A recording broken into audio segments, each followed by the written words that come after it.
Now, firstly, we will be touching on the topic of inflation. Now, inflation is an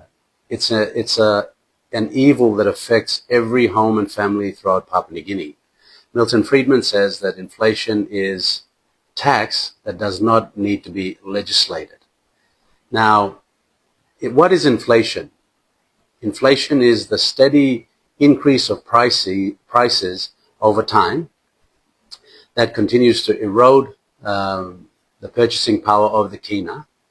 And this means that for every kina that we save to buy rice and essential goods and food staples in the stores, it comes to a point where these things are no longer affordable for the average Papua New Guinean. And this whole concept of inflation, this whole effect, the rising of prices year after year, has worsened because of devaluation of the kina and because of this FATF grey listing that we have found ourselves in. This has worsened the cost of living crisis that is affecting Papua New Guineans.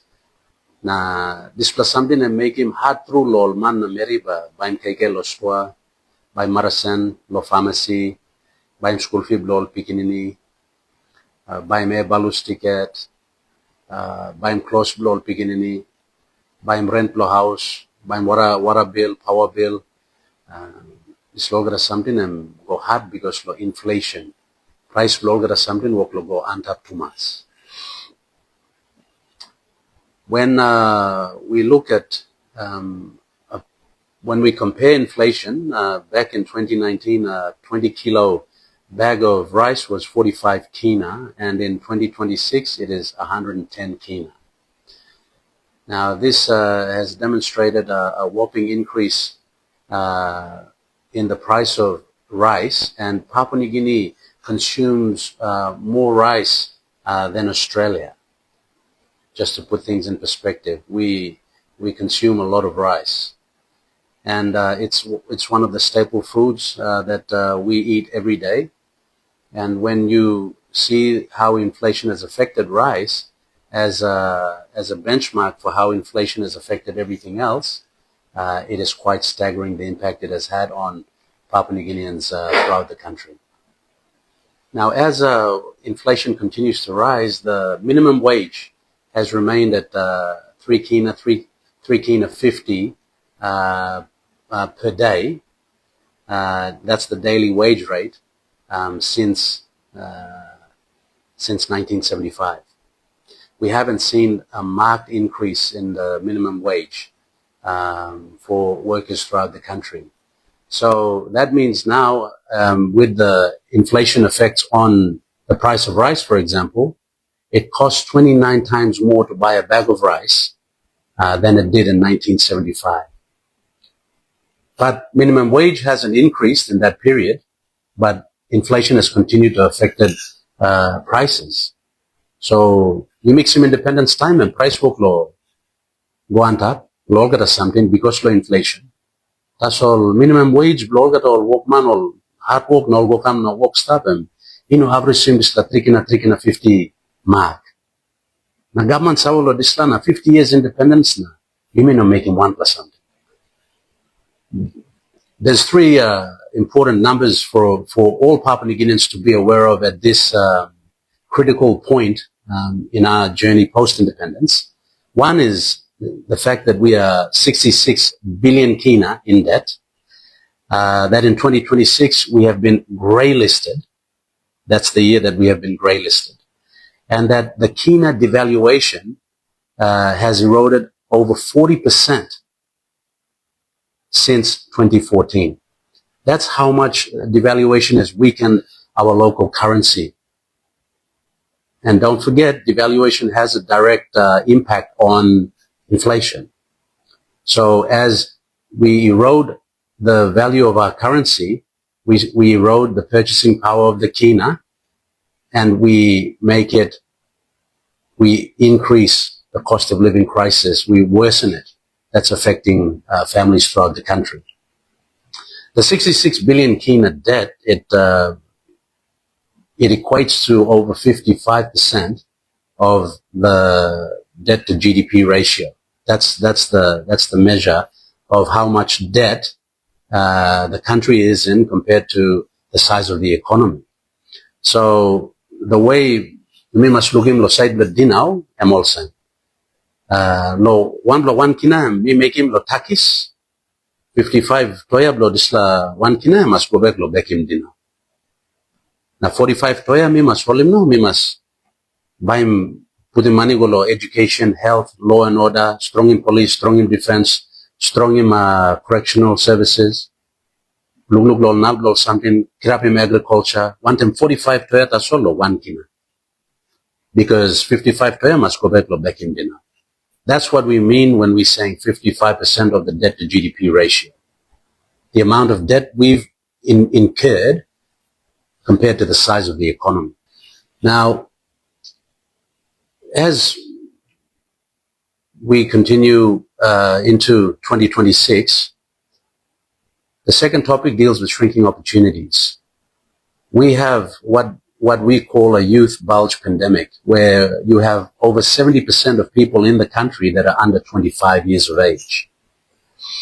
Now, this is a staggering amount of young men and women that are unemployed, that are without homes, and that have the potential, but are not realizing that full potential because of lack of opportunity. So, of this youth population, we have about 70% that are unemployed. And there's 1 in 10 school leavers that find formal work, but 9 out of 10 can't because of lack of opportunity. So we have about 40,000 plus new job seekers that seek employment in the job market every year, but hardly find a job. Only 10% of that number are able to find gainful employment. Because it's so competitive, they find gainful employment at rates that can't really help sustain them. And it becomes very competitive, and then it increases that rat race. So what we tend to see is lack of opportunities. And when this affects such a big demographic, right now you have children and adolescents that form a lower bracket, and you have this youth that just form the biggest population demographic in the country. And without opportunity, they will resort to crime. They will resort to violence, and they will become a liability on the state.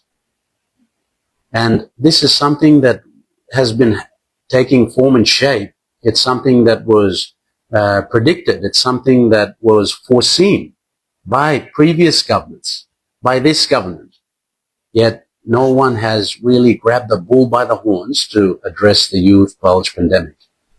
And it's a ticking time bomb for the country, because you can't have able-bodied men and women restless, unemployed, and without opportunity.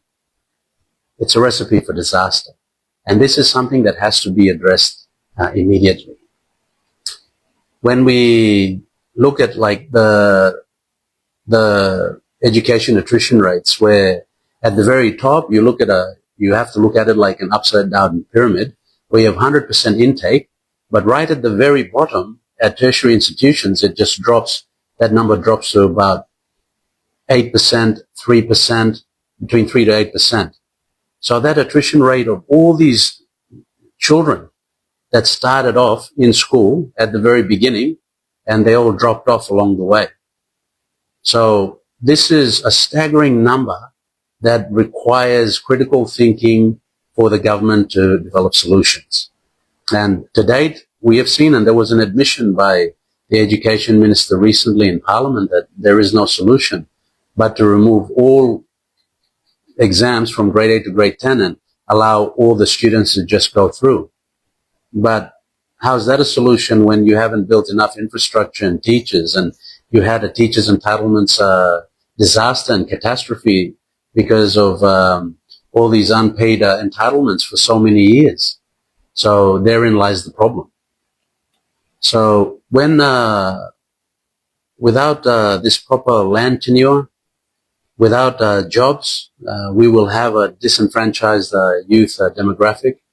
We will have a population that sees themselves exiled in their own land without any purpose, and this will lead to societal decay throughout the country.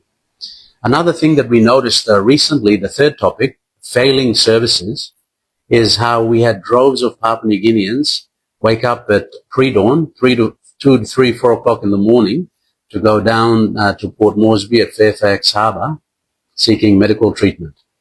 Na sora tumas ol mama ol papa ol trangoman na meri ol lapun to karam ol piginini lo tribe no monin na yumi painim hausik golo shipwe ol good lo proman yumi lo China ol karam ka. Now we appreciate the aid and the support given by our bilateral partners, but what happened down at Fairfax Harbour was a total indictment on the government. Now this goes to show that we're not really prioritizing health or services like education or law and order in the country to really create and achieve the tenets of Vision 2050, which hopes to achieve healthy, safe, wise, wealthy society by 2050. Without healthcare, we won't get there.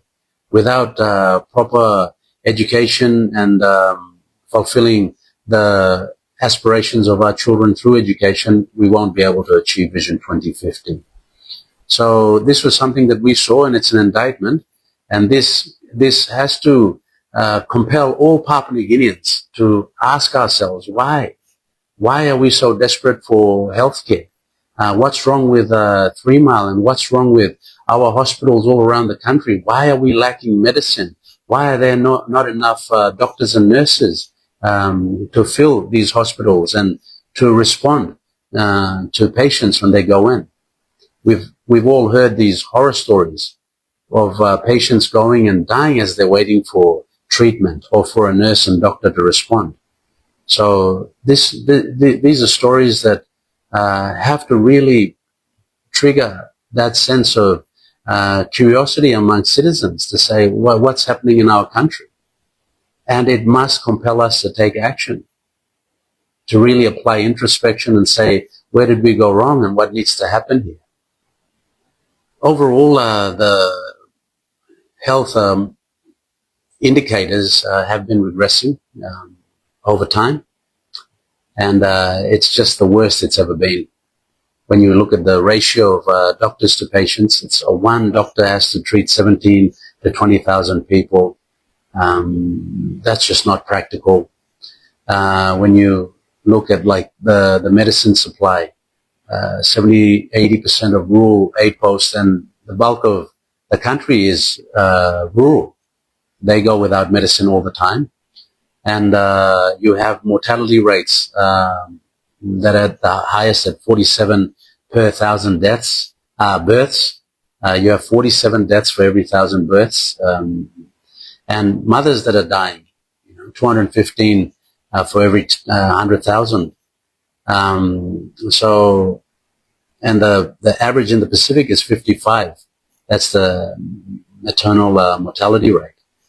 So, we have issues with police strength, law and order. Illegal guns are rampant in the highlands and other parts of the country. We have seen just a spate of terror with disenfranchised youth, trying to entertain themselves with violent crimes, engaged in violent crimes, just some for survival, but mostly is just trying to emulate what they see in some of the movies.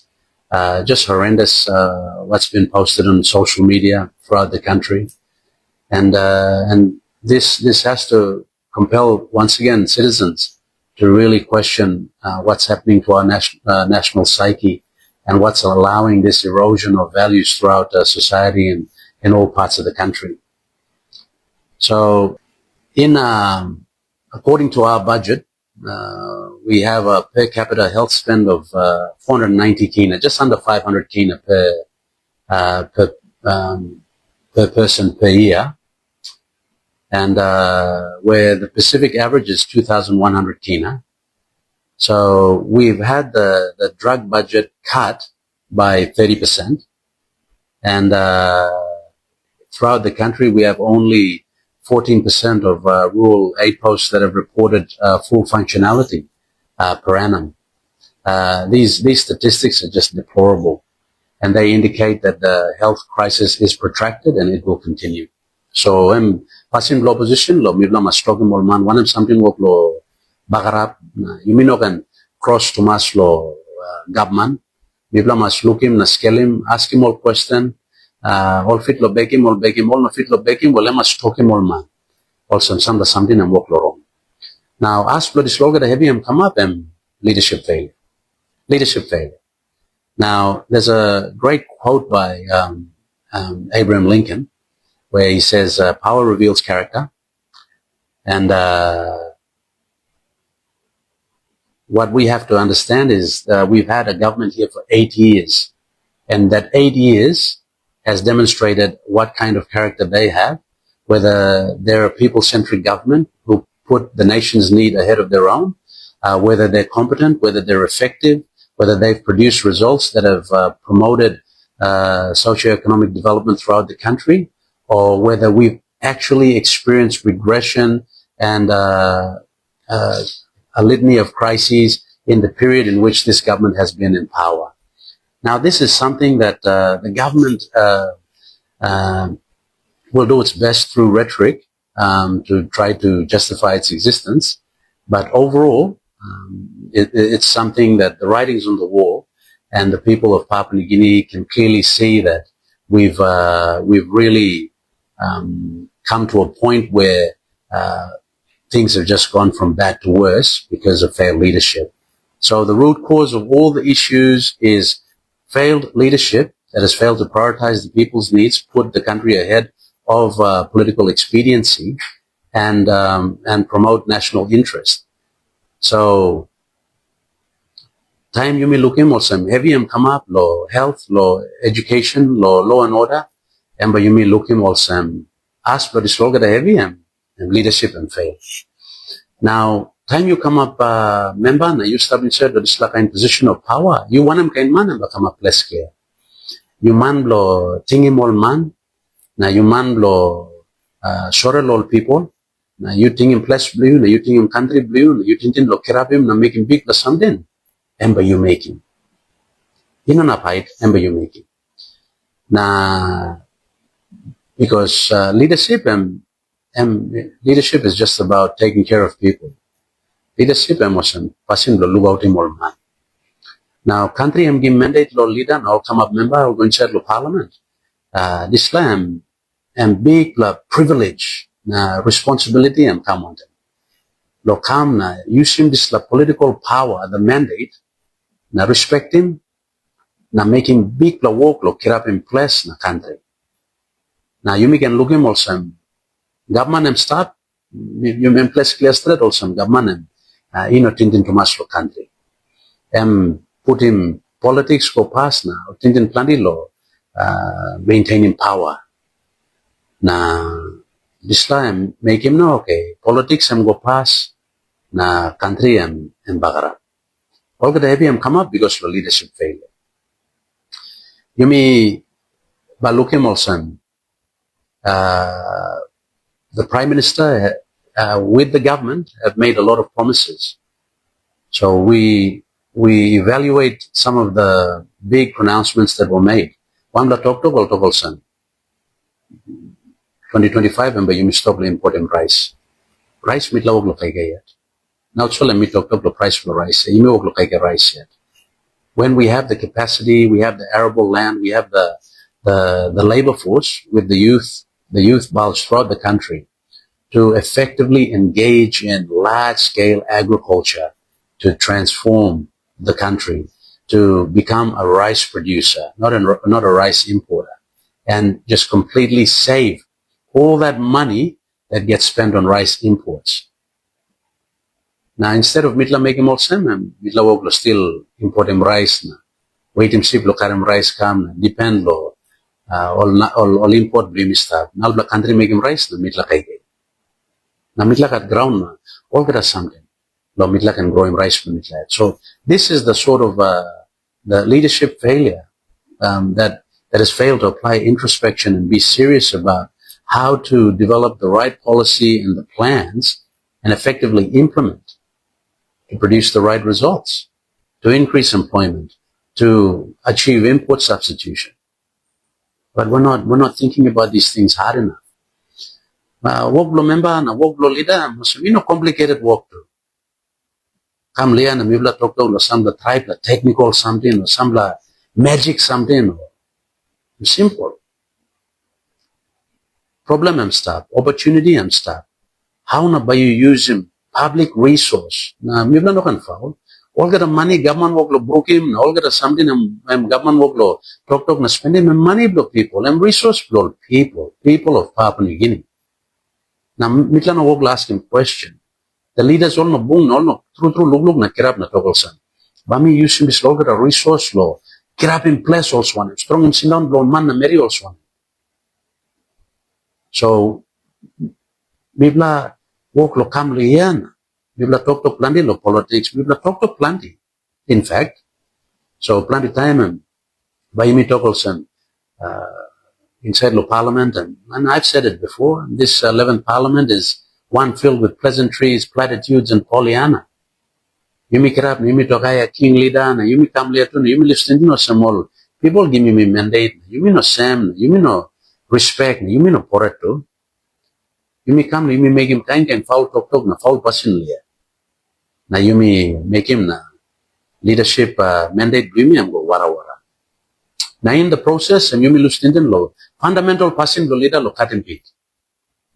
Lo man, indiscriminately.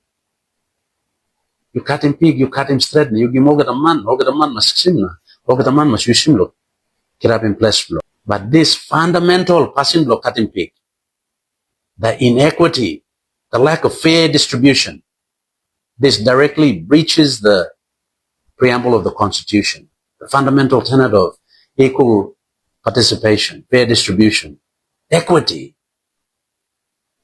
Country bagarap, Loris Lapasin lo katin pi. Country bagarap, because you may not put him on man go pass. Leadership and fail. At Islam, show him some leadership and fail. Leadership and weak, leadership in a strong, leadership is not for the people, or some na plenty something and bagarap.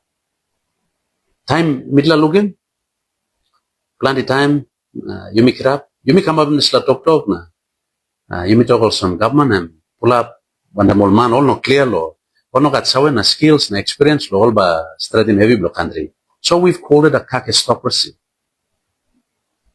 So, where we are ruled by the least qualified in our society. And all member come up minister, because all qualified lo come up minister too. All got sawe blow, all got skills, all got experience. But because all supporting government, all making good lo government, you may make him all man lo this. Wasn't na country bagarap. Because it's not based on merit. Mitla no make him all man because lo meritocracy or because all got paper, all got skills, or all got experience. Mitla make him all because all boy lo group, all sawe lo you mean, all like him you mean, all support him you mean. Mitla lo one lo party na, you mean make him all man also. So na country bagarap eh. Now you mean but also this like kakistocracy, evolve, turn him, go inside the one and something or call him kleptocracy. Where now all still man, all work lo stop inside na, all work lo running country start, all still man. So when we are governed by thieves, the government becomes a kleptocracy. And it's a very dangerous time for the country when this happens because you will have people so self-absorbed, so consumed about their affairs, so focused on how to empire build and make sure they enrich themselves, make sure they save up for a rainy day, make sure they plan for the next election to come, the national general elections, make sure that they're positioned to benefit and cash out and cash in. Now country no na cash out na cash in na benefit too. So this plakain or something and make him na this now level blow government and work lo stop na plenty looks hours and still passing go big block corruption go rampant. Now we're ranked 26 out of 100 on the transparency index. This is once again a total indictment on leadership. What is the government doing about all this?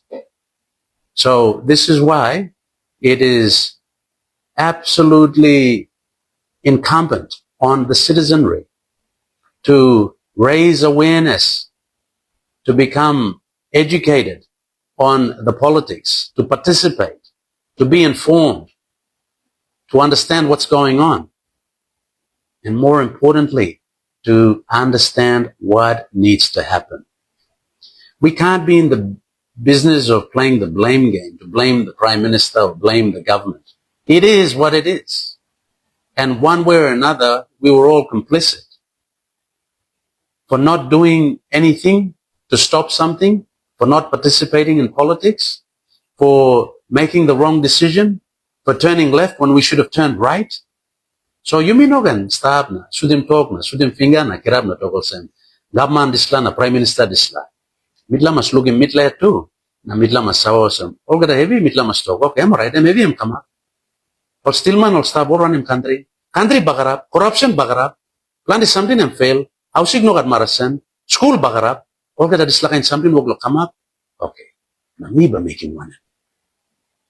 I'm asking. I'm number one asking midla mas making. Na me by making one. So it's about that total ownership of the problem and that sense of personal accountability, the patriotism, and citizens being concerned about the future of the country. I mean, this is our country. Where are we going to go? So if we're not concerned about it, if we're not convicted to make the right decisions to change this situation where it hasn't been working out for anybody, then mitla mas sawe olsan bagarap and continue. So mitla la stop him, okay, mitla mas stop him. Mitla mas ask him, mitla mas participate, mitla mas boom, come up in tintin.